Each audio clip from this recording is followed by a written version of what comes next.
Cool, so we're just rolling now. We're rolling. We are here at the New York Stock Exchange. We're suited up. We're going to be running through some updates. Year-to-date 2025 has been one of the craziest times to be alive in the markets, on the public app. There's been a ton of action, and so we figured let's talk through what we're seeing. The big story of the year, unsurprisingly, tariffs. They continue to drive market sentiment. Even now, we're in May or June actually, as we're taping this. And so there's still ongoing kind of uncertainty with regards to China, with regards to EU. Looking back 2 months now, what do you make of all this? I mean, we often talk about this concept of Trump being the president of A/B testing. And so there's a lot of this notion of him just basically teasing things out through different formats, seeing how everyone reacts, seeing what kind of feedback comes back. And obviously, if you apply that to the markets, it just obviously brings volatility, because if there's any ambiguity, that's obviously one thing that, especially investors don't like. And it's interesting. It's kind of like, it reminds me of the old Apple playbook, right? We talked about this a bunch. This has always been a rumor, by the way. I don't think it's ever really been confirmed, but Apple, some will say, have been good at leaking kind of product updates and rumors, sort of gauging the reception, and then making a decision kind of later on. And so it is a little bit him taking a page out of the Silicon. Purpose for them, though. As secretive as they're supposed to be. Has it been on purpose for the administration?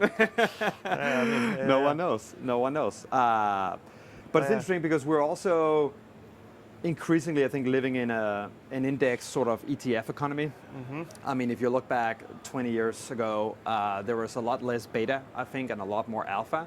And I think today you're seeing these wild swings. So I often get these movements alerts on Alpha or AI. Alpha is our AI research assistant. Shout out to Alpha, probably the employer of the month for the last 12 months in a row on public. But Alpha sends me these movement alerts saying this stock is up or down, 7, 8, 10%. And when it says why it's moving, it often just these days have said because of a broad-based kind of drawdown in an index. And for me as an investor, I'm always thinking that's a great time to buy, right? Because I think, that there's famous saying that when you're an owner of a stock, you underwrite to buying it every day. Mm-hmm. Otherwise, you can just sell it. Yep. So if I own my favorite stock yesterday, today it's down 8 to 10%, simply due to a broad-based kind of drawdown in the market or in an index. Why not add more at the moment? There's also the sense of that when these broader drawbacks happen that are more macro-driven, more from tariffs, for example, and so on, is that it can actually unveil companies that it can unveil great companies you might have not necessarily spotted before. And it's essentially the sense of you might see a stock that actually is less affected by the drawdown that you didn't realize before, had, for example, external fundamentals, might have been less impacted by things like tariff policy and so on. Yep. And so it can also help to actually discover things that you might have not seen before, because it kind of unveils a little bit. And that's a great example, right? When you have companies that are unaffected by tariffs, and the whole market is taken down due to tariffs, that company, it's sort of like you have this drawdown in beta unveils alpha. Very poetic way of putting it, but and I think that's been a real strategy for most of the folks on public, right? Because they have used that as opportunities to buy the dip in their favorite companies. Totally. And dip buying, generally speaking, I mean, obviously through April we saw a massive dip, and on public we saw people buy the dip like crazy. Right? I'm going to read out for a second to make sure the numbers are real, but essentially, investors on public who bought the dip and did not close their position essentially by the end of March until 5/9, so call it a few weeks ago. Which was sort of when the market had recovered a little bit, not fully, but sort of had recovered. On average, had a 12% gain throughout that time already. And what is interesting, I think, when we look at that, there is this sense of how dip buying has become this retail investing culture, and it has become this retail investing culture because there's a whole generation that essentially entered the markets post 08, and 08 was really the one drop that took a long time to recover, right? After the financial crisis, I think the S&P took 5.5 years or so to recover. But most dips after that were fairly V-shaped, and they actually came back pretty quickly.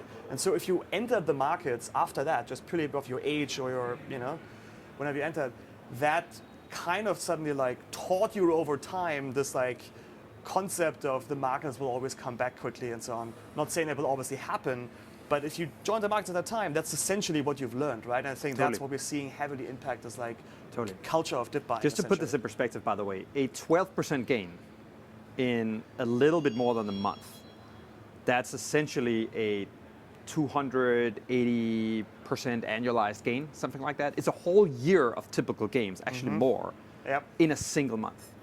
And it's all due to that V-shaped recovery. And I think what's been interesting is, I mean, many people on the platform have been talking about like this is like the fourth once in a lifetime buy the dip opportunity for the millennial generation. But these V-shapes, let's talk a little bit about those, because to your point, they seem to be getting steeper and steeper, right? They are happening much faster. And it's interesting when you step back and think about why that is. Social media definitely has something to do with it, of course, right? Like how quickly information is dispersed, interpreted. I think the markets are becoming faster and faster at pricing in information. I don't actually know if there's a metric to track this, but if there were, it would be more exponential than OpenAI's user growth. Like it would be wild when you look at how quickly today all possible outcomes tends to be priced in. It also depends on the stock, right? Because you can have stocks who have just very heavy retail volume, and you could even make the case that if there's these like market-wide drawdowns, that the V-shaped recovery could potentially even be driven by retail buying the dip. And so it's a little bit like, circular reference in a sense where, where that outcome is essentially driven by the people who are driven by this culture of dip buying. Totally.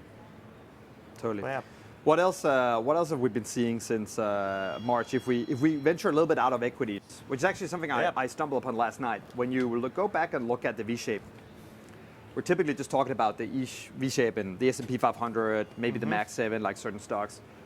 But if you look at the 10-year, there was a V. You look at Bitcoin, also V-shape.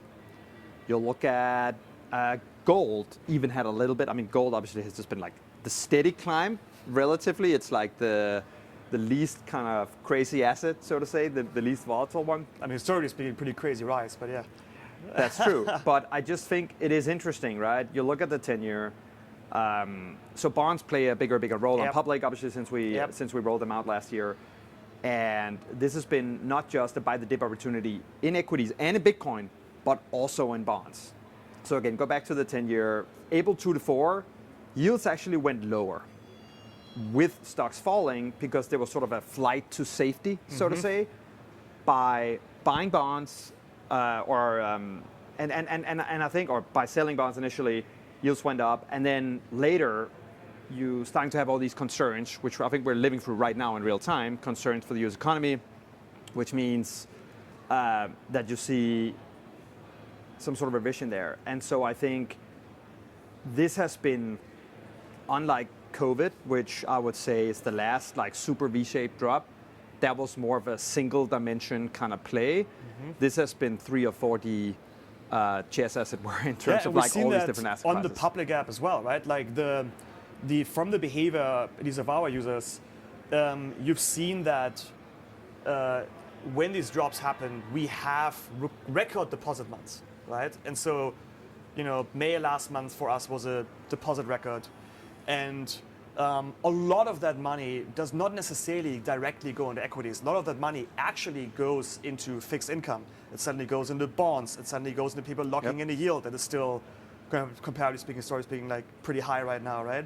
It goes into high yield cash accounts and whatnot and so on. There is this also just this notion of people, of retail investors, especially on public, now buying the dips throughout different asset classes, right, and so on. And like, funny thing is like, for bonds, it's kind of the opposite even, right? So for bonds, like people are kind of trying to buy kind of like the top, the spike, of bonds going up.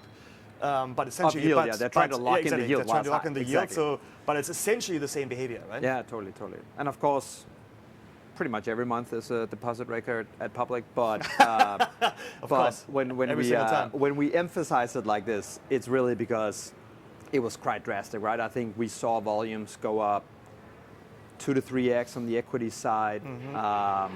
Deposits went kind of way up as well, sort of overnight, and so.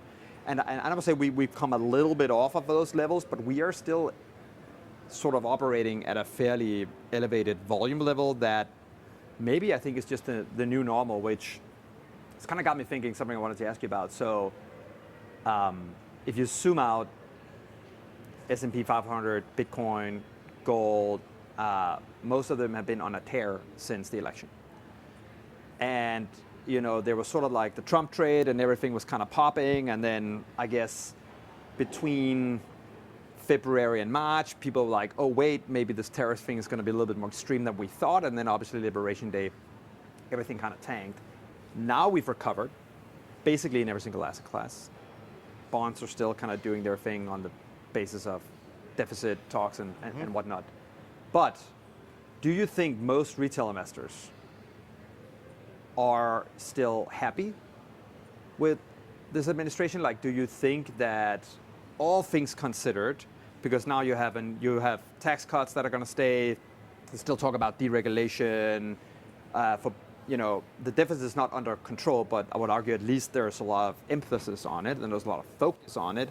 And then you had these tariffs that obviously the markets did not like. But when you take all the sum of the parts, do you think markets are still more bullish than they sort of would have been in a more Democrat administration or before all November the signals 6th? We're seeing in our data is all still very bullish, right? And you see that even just in the ratio of buy and sell volumes. Like historically speaking, for us, buy and sell kind of like ratio has always been fairly even, right? It's pretty much 50-50, and you have like little moments where it kind of like bounces into one direction or the other. But right now, we're pretty much seeing across the board about like 60% buys. Yeah.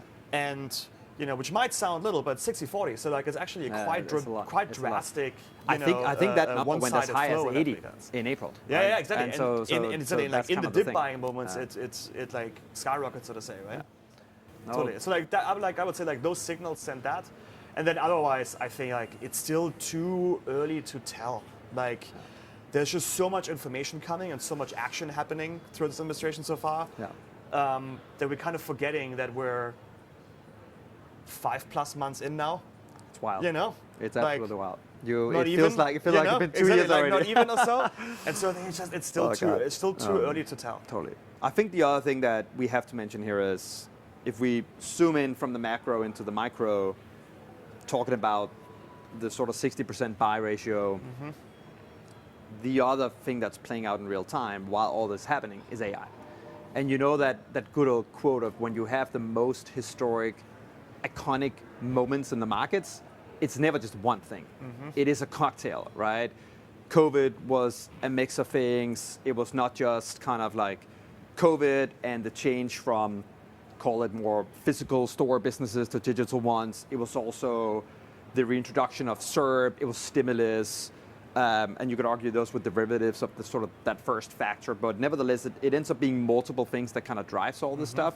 And I think this time you've had a situation where Trump's come in, big overhaul in the administration. You get these fairly unprecedented tariffs, but you also have many argue an unprecedented technology on our hands with AI. And you have, I would say, unlike some of the previous big sort of important chapters, early chapters with technology, this is sort of living out in the public markets, right? Like you go back to the dot-com bubble, all those companies weren't public. So that was more like Silicon Valley, venture getting in there, speculating. This is now very much Mac 5. Then you got OpenAI, but you got the Microsoft connection there. You got, CoreWeave is like the talk of the town today, or on the street, as it were. Or at least in the public app, that's for sure. On the public app, and on the floor down here, by the way. Obviously, there's a big correlation there. And so there's been obviously a big trend of retail investors buying into AI companies as well. Not just NVIDIA, but a longer tail also. Yeah, and like the top like the top 7 stocks or so on the public app from trading volume last month have all some sort of AI component to them, right? And it falls into obviously CoreWeave, Palantir, Nvidia, even a Google, right, and so on. Yeah. Then you have like little outliers coming in, like United Healthcare with that massive drop that happened, like where again people buying the dip, even if it's specific to a certain stock, even. Yep. But that has happened there for sure. I think there's another dimension this plays out as well. So one thing is, whenever we talk to press, sometimes, by the way, this gets a little mixed up because there's actually 2 AI stories kind of playing out in retail investing. One is retail investors buying AI stocks. Mm-hmm. The other one is retail investors using AI to buy stocks. And it gets a little meta when it's retail investors using AI to buy AI stocks, but let's park that for now. I think just to focus on that second thing, so obviously mentioned Alpha. Alpha's been playing a bigger role in the lives of retail investors on public. We have seen AI, I think, like basically what I think social was for the V-shaped dip of COVID, AI has been for this dip. And interestingly on public, we've had both. We sort of had these social features basically from the inception of the company. We introduced our AI features 2.5 years ago-ish, something like that, maybe 2 years ago. And now you're seeing this shift to sort of away from social into AI. And why do you think that is? Yeah. I mean, we've seen a lot how AI has cannibalized social. On public, AI has cannibalized social. And we've literally now basically killed most social features on the app. And like this old concept of you have a social feed and then people report on the markets. And one of the most popular post types we always had in the history of the company was always the earnings call breakdown. Yeah, that's right. Or it was someone posting about a news about a certain company and the breakdown of that. Yeah. And those are all use cases that AI has completely taken over, and without human bias. And it's much better at. Way faster. Yeah. It's actually also QA'd, right? So like Alpha, for example, does not get information from one source. It gets it from multiple sources, and that even adds a layer of quality assurance even on the information and things like that. Totally, which is very interesting because in any other field, that would be the main point of criticism on AI would be hallucinations, would be that it is not better than humans to sort of talk about what's factual and what's not. But when I can't remember which big name AI CEO kind of said this recently, whether it was Perplexity guy or whoever, but I think it was the Anthropic CEO actually who was talking about like humans hallucinate more than AI at this point. And without sort of like disagreeing or agreeing with that statement, I would say for the world of investing, that is at least becoming increasingly true. And I think from a pure technology perspective, the concept of hallucinations has just, I wouldn't say is gone entirely in certain regards, but like the error rate, we've seen it even in Alpha, the error rate is drastically down. It's come way down. Throughout back to like, 2 years ago, right? And that's the thing of like, ChatGPT launched over 2 years ago now. Like there's real time that went into this and real advancements have happened. And I think people who were just early and think about it, so like you still have this feeling in your head of like the early issues that were there. But a lot of those issues are not that present anymore right now. So. No, totally. And I think today's not just OpenAI, right? We've built Alpha on a number, like we use a multimodal kind of architecture now, which is important because that is I think it's the best example of competition drives innovation faster than anything else. But just to go back and touch on the social thing, because we're kind of putting it to bed a little bit here, because we have announced, I think, that we have actually completely discarded the social features now from the public app. Yep. And if we look back at that arc, I would say massive increase during COVID, also just not in social investing and trading, but generally, I think, in the world of social, right? You remember Clubhouse that kind of came and went, and like people were kind of lonely. They were seeking out ways to like hang out with other people and such. Then fast forward into GameStop Senate hearings. A big part of the Senate hearings was obviously about, can you pump and dump your own book? Can you talk your own book, etc.? AI does not have a book. Exactly. Which I think is one of the key reasons that is such a great successor, and that 100%. This is one of the core reasons why vibe investing, as Greg Eisenberg was calling it, when we launched Generate Asset, vibe investing is the new social investing. Yes, and it's 100%. And obviously, in theory, any AI model could be fed with human bias in theory. In theory, yes. But that's true. But 100%. And so I think even from a perspective of like where the real competition for financial advisors will come from, it will come from AI. Yep. Because everyone knows when they talk to an advisor, they're always thinking of like, okay, do I need to buy this financial product or does he need a new boat? Exactly. And you just like don't 100% know that always, right? And so there is this aspect of, you know, AI not having an own book and AI not necessarily being something that wants to sell you something that actually increases trust into that kind of system, potentially more than a human financial advisor might have. And I think that's one of the key reasons. So one of the things we look at internally at Public, like a product metric, if you will, is what we call the actionability rate. So for any piece of content that enters the Public platform, what is the correlation between people taking action on that or not? And so social has an actionability rate, social posts about certain tickers, news obviously has to. They've bounced around kind of depending on where, which cycle we were in and stuff, but they've never gotten into the double digits, not really. And with alpha, we initially saw that at 20%, it's now upwards of 40%, meaning 40% of conversations result in a buy or sell on the stock or company that you're talking about, which, again, if that actionability rate is an indicator for utility, that is, I mean, you're talking orders of magnitude. And it's also just this aspect of that, like with something like alpha, you, the content and insights are essentially infinite, which in social they can never be. Because social needs to be created by human beings, they need to create their own content.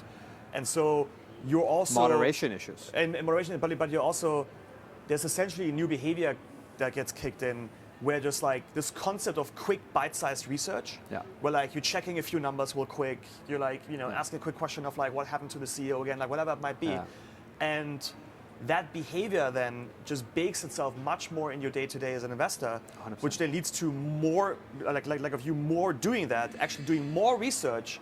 And more research means also just more confidence in your abilities, more confidence in your portfolio, your decisions and whatever, which then might lead to actions that are connected. Totally. I think one of the other reasons it's such a great successor is whenever we talked about social in the past, the pros and the cons, and I would argue we always try to stay fairly objective about it. We always argued conversations drive literacy. And so it is much more engaging to be conversing with someone about something. That is a much better way to go deep on a topic than just sitting down reading 800 pages. Like nobody's going to do that at least not sort of in the millennial and the Gen Z generation. And I think the ability to pull on the thread. Exactly, the ability to pull on the thread. And that was always what we thought social was the best thing at, relative to the alternatives at the time. Now you've got AI, which is just orders of magnitude better at exactly that, right? 100%. With social, I remember a lot of these engagements where you'd write something, you'd have to wait for a response, you'd have to, maybe it comes, 10 minutes later, an hour later, a day later, you gotta filter through them, you gotta see what do people own here, like what angle are people kind of coming from. That's a lot of work. With AI, response immediately, and so we're also just seeing that the conversations just like compound so much more quickly. And we've always seen conversations on Public as an indicator for how informed investors are. And that's why I really, really, really believe that AI in the world of investing is going to be a massive net positive. It's going to create so many more informed investors. 100%. Which is interesting because one of the big critiques of our space in general in the last, call it 5, 6, 7 years has been, is it too easy to buy stocks? Meaning, and what people meant by that is it too easy to buy or sell stocks without being properly informed about what's happening, and AI is a direct solve to that.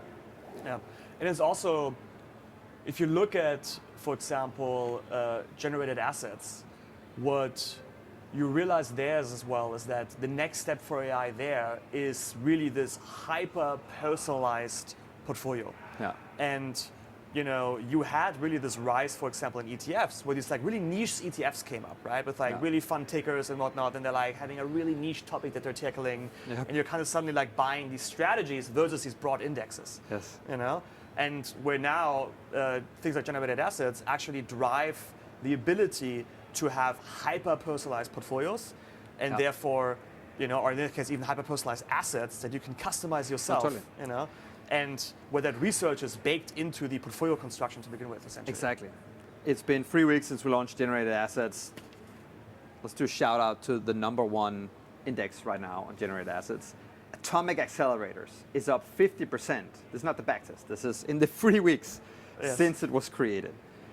A growth-focused collection of nuclear energy companies with established contracts balanced with emerging nuclear technology innovators to maximize potential CAGR while maintaining exposure to the sector's future. I mean, work of art. Yeah. I would love to know of whoever created this. We should have written down his name, by the way, of who created it, and give it some shout out. Maybe we can check that real quick. I'm going to check that real quick. But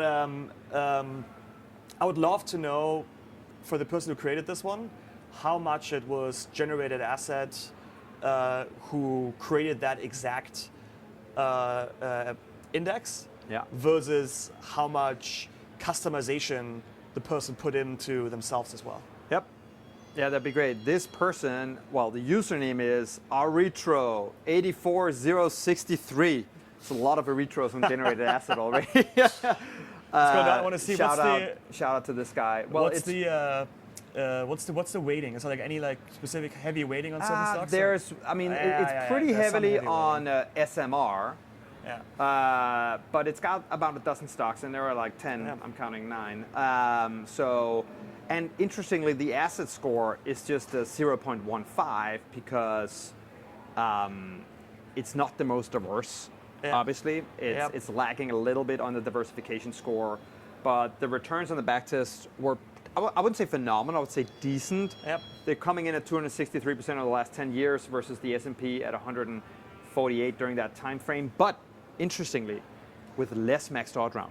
Max drawdown of 19.9, so call it 20%. The S&P in that time frame has a max drawdown of 29. So much better, and for a company with, there's a bunch of companies here I've never heard of. There must be a bunch of small cap in there too, which is surprising. There's a 2 billion, a 3 billion, there's 100 billion, 96, 36. It's a pretty good portfolio, obviously, which is why it's #1. Obviously it has been playing into a trend that has unveiled now much more with the energy needs for AI and so on, than maybe throughout that time. But it is surprising to see that this had essentially less volatility. Yep. Which is crazy. Absolutely. Which is crazy. Speaking of Generated Assets, so we launched this 3 weeks ago. Yep. There is a lot more to come. This is very much the beginning of stuff. And I think what's been interesting is the reception has been, I think, twofold. One reception has been vibe investing is here. Again, shout out to Greg Eisenberg for kind of coining that term, I think. He was the first to kind of throw that out. Can't believe we didn't figure that ourselves, but don't say that on camera. Of course we have. Come on, credit where credit's due. The second narrative, and so the vibe investing thing is a very AI sort of narrative, right? Because, and that Greg, with all respect, he's not like a finance guy. He's deep in the AI sort of scene, obviously. Now, the more financy narrative has been, what does this mean for ETFs? And to your point, ETFs started, I don't know, 20, 30 years ago-ish. I should know that, but let's just say 20, 25 years ago, I think, where they really kind of started to take off, maybe. In that time, 4,000 ETFs has been created. I don't even know how many trillions of dollars, but it's arguably one of the largest asset classes of all time, obviously. And so ETFs 1.0 were really this broad-based indices, the S&P 500, the Dow Jones Industrial Average, NASDAQ, et cetera. ETFs 2.0 was, to your point, these thematic, more opinionated kind of strategies that were baked into an ETF. Then I would say ETF 2.5 became the sort of, many people call them a little bit more wackier versions, like the levered ETF, the triple Tesla bear and bull and stuff like that. And if you follow that trend line, where does it end, right? You start with one size fits all, you break down into sort of categories. Where does it end? Mass personalization. What can drive that? AI. Only AI can drive that outcome. We are not going to be living in a world where there will be 8 billion ETFs created, one for every person. Yes. But we can very well be living in a world in the future where every single person has their own, I'll call it ETF equivalent, and we're obviously not allowed to call it that, but let's just say their own index that is sort of put together with the help of AI, whether it's fully AI managed or not. A lot of people ask that question. Personally, I'm not too fussed about that. I think there's going to be user preferences that sort of play a role in that. But that is really the only technology that can drive that outcome. And I think that is traditionally always sort of the end station for most of these technologies is you start out with a one-size-fits-all situation and you end up with mass personalization. Yeah. And it's also ETF as an instrument lives in the old world. It's essentially like a legal document that creates a, an exchange-traded security in the end, right? And so it's an exchange-traded fund. And that had its own limitations by itself, right? Yeah. Where versus what we've really built with Public over the years is that every asset class we've launched, we've fractionalized. And that is really the baseline from a technological perspective to even create things like generated assets, because it essentially creates this like hyper fractionalized direct indexing engine underneath that can be used to create these hyper personalized products. Yep. And you also need the fractionalization there in order to make these products accessible, because if you have a thing that has 100 stocks in it or so on, and it's not fractionalized, your minimum investment might be $50,000, $100,000 or whatever, and that is just not something that most people can really handle or that is useful to someone like to begin with. And so it needed that technological innovation of that infrastructure first, which we've built over the last 6+ years, right? In order for some of the generated assets to exist, even before we talk. Before AI even. No, totally. It's always, like we talked about before, like the biggest moments in history are always a function of multiple things coming together at the right time, right? Yes. So we built fractional shares initially, then we built fractional treasury bonds, corporate bonds, Bitcoin as sort of an asset class that's born on the internet is obviously born fractional. And so now you're in the situation where you can pretty much buy any major asset in a fractional way, right? Bond, you can even, gold, you can even buy kind of fractionally through these ETFs on gold that have actually been fractionalized. So you can buy all this stuff. And I think what was interesting is when we launched that, everyone was like democratization and like everybody can now enter the markets. And that was true. Mm-hmm. But we always said the much more, I think, interesting long-term use case is not just getting people to invest with $100 that couldn't invest before. That's obviously important and that's been great. And I think you'll now see that play out in the whole Invest for America kind of thing, where without the invention of fractional, that concept would have a hard time existing, right? 100%. And so you're now seeing that fractional plays a different role, even for a much more, let's say, higher end kind of clientele, which is you can completely control your portfolio diversification. 100%. And that's the thing that generated assets is. Like you can down to the decimal specify how much of any security, what you want the weightings to be, and we needed to build that and sort of have AI enter the chat, so to say, before you have the full stack of something like generated assets that is starting to look like something that one day could take on a large part of the financial advisory industry, could take on maybe, as crazy as it sounds, a bite out of the sort of like ETF economy. Yep. Which is also interesting because there's been so much, Chamath's been very vocal about this, other people too, that like we are too much living now in a ETF bubble, right? And that's actually something that Graham Stephan, our public kind of friend of public, has been talking about for a while too. I think a couple of years ago actually he started talking about this, that when you live in these ETF kind of economies, these ETF bubbles, everything goes up and down in the same way, and it ironically does not lead to the diversification that you wanted it to in the first place. And so I think the timing over the next decade for AI and fractional to come together in the form of generated assets, and there'll be others too, probably. Shameless plug here, but we just happen to kind of be the first who I think have dipped our toe in these waters. Yeah, but I think it's a very true point of like it might actually lead to a point where portfolios will less and less look the same between people. Exactly. Where right now you will see portfolios, we see it, our users, right? There's a lot of people who just own the S&P 500 thing and their QQQ and whatever, and like if you look at people, they look fairly similar between a bunch of users, and that personalization and also just like breaking open these like ETF concept of these like stringent funds that you cannot necessarily edit, you cannot customize, that actually leads to to also just our portfolios to look quite different. Totally.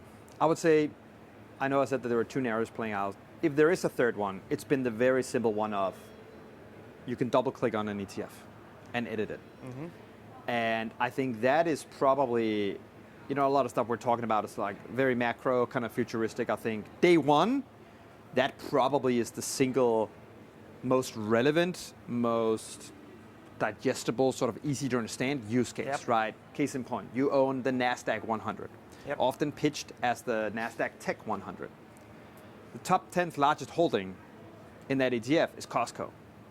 Now, I have nothing against Costco, but in my mind, it's not one of the 10 greatest technology companies of all time. So there's a lot of Costco fans, so watch what you're going to say now. But that's the thing. I have nothing against Costco. Very popular stock on public. I'll shop at Costco, and I think it's great. And they're sort of turning it more into the membership. Half of our user base. Cancel culture is 2020, right? It's not here anymore. No. So, but just imagine like taking out Costco, putting in like an Uber, for example. Which is much more, I would argue, a technology company, like a natively born technology company. And so I think those are going to be the use cases that you're going to see at first really take off. And then, like we talked about, where that ends is just mass personalization and everybody kind of running, with the help of AI, running their own strategies in a much more buttoned up way. Okay, before we end, we have to talk about our book a little bit. Yes. I think we're already give a little intro, a little bit. Give a little intro on Inbox. So, because I feel like we never talked much about Inbox. It is a hidden gem. Totally. I would call it in the public app. So, when we look at what makes a great brokerage experience, it comes down often to communication. I think when you look at the moments in time where people have been the most upset with their brokerage, or had the most love for it, it has come down to communication. It rarely comes down to the haptics in the app, although we all love that and stuff like that, but and a specific feature, how you communicate with your customers, right? If you think about really first principles, the act of brokerage, it used to be down here on the horn, hand signals, those are all communication protocols in their own right. And so we've really rebuilt Inbox to be our communication protocol with our users. And so it doesn't just tell you, obviously, whenever deposit is settled, or whenever you have a limit order that got hit, or you have an options trade that hits expiry, or is a week away from hitting expiry, etc. It's a mix of all those life cycle events, as we call them, but then all the content that comes today with being an owner of any security, really. And like so AI breakdown of an earnings call that was happened and stuff Exactly. Like that. So if you own NVIDIA on public, NVIDIA has an earnings call, you will get a breakdown of that earnings call with AI directly to your inbox the minute that it wraps up. Exactly. There are price alerts in there. I think we're putting analyst ratings in there now. There's a few more kind of AI summary features that we're working on for that. And again, I think Inbox is something where the role that AI plays in sort of this era, how do you communicate with your customers at scale in the most timely fashion is really, really key. And so Inbox is sort of low-key one of the features that we're the most excited about. And it's taken a long time to kind of develop. But for all the public users out there, I would get more into the habit of kind of using it. Check it, play with it. And checking it out, play with it. Send us feedback. We live off feedback, obviously. I think it's also a good example for, we obviously always talk about how we, public being the place where people take investing seriously and so on. And in that realm, some of the most boring features often are actually some of the most important ones. Totally. And I think it's a great example of that, where it's like, you could call it, it's a notification hub at a high level, but there's so much you can be doing there to do that better and to be better informed around what's actually happening in your portfolio, not just which stocks are moving, but your transactions that are happening. It's your money. There's a movement of your money. It's really important stuff. Totally. And something that can, make your heart race if you're not getting the right notifications, for example, right? Absolutely. And so nerding out about these things that maybe some, of our competitors, let's say, take as a little bit for granted and not as like the most coolest things to work on, I think is something that, I would say we take quite serious. And actually, I think if you look broadly across both the new broker space and crypto, the reason we decided to really rebuild it out from a first principle set of beliefs around what it means to be an owner, the stocks plus, we used to call it, like the experience that comes with being an owner on public, all the content you're fed. I would argue nobody's really thought about it that way, and that's why we're so excited about it. Another thing they're excited about is how far our options trading product has come in the 18 months, I guess, since it's launched. Starting with just simple buys and puts, or simple calls and puts, to now having all 5 levels, great rolling experience. We got a little bit of, let's say, critical feedback for not having candlesticks, charts, and stuff in there that just released, so you can't, no need to tweet us about the candlesticks. More updates coming, budget indicators coming. Exactly. But it's happening, it's all rolling, it's good. Stop limit orders, like there's a bunch of stuff for our, I would say, our active trader 100%. clientele that has come a long way, including a web refresh that we're actually kind of rolling out as we speak. With a nice little sort of toolbox, shortcuts, all that good stuff. It's like API access very soon. API access, the big one. First party API, like we really wanted public to be the first place where you can just go into settings and grab the API keys to your account. It's your account. If you're a developer, a lot of our customers are developers, software engineers, you should be able to get the API token and have API access to your own account. Cool, okay, last shout out. If you have an old 401k lying around, or you may be unsure if you have one, you want to figure out if you do, we have a partnership with Capitalize now, which essentially helps you find these old 401ks and convert them into IRAs on public. It's a super smooth experience, I have to say. I was saying yesterday, like this is one of my new favorite things, because like, it's an amazing experience. I never heard that so far. You'd say that about your 401k. Yeah, but like so far, like the users that have done it, like we've gotten really great feedback on like how smooth and easy it is. Like that flow has like an over 50% conversion rate, by the way, which is, if you know anything about conversion rates and products, is massive. In fintech products specifically, that for is like massive. rolling a 401k over, it's just like insane. And so do that. Yeah, cool. I think that's it. All right, well, it was fun. Hey, this was like. So first time we're doing this, we'll see if we make this a thing or not. Give feedback if it's helpful or not. We're going to clip this obviously up to make it more digestible, because as you realize, as we get into it, we're starting to talk a lot. Always a good reason to put on a suit. Always a good reason to put on a suit. And so thanks everyone. All right, thanks for watching. See you out there. Nothing that we talked about in this episode should be construed as investment advice. It's important that everybody does their own research. This is not financial advice.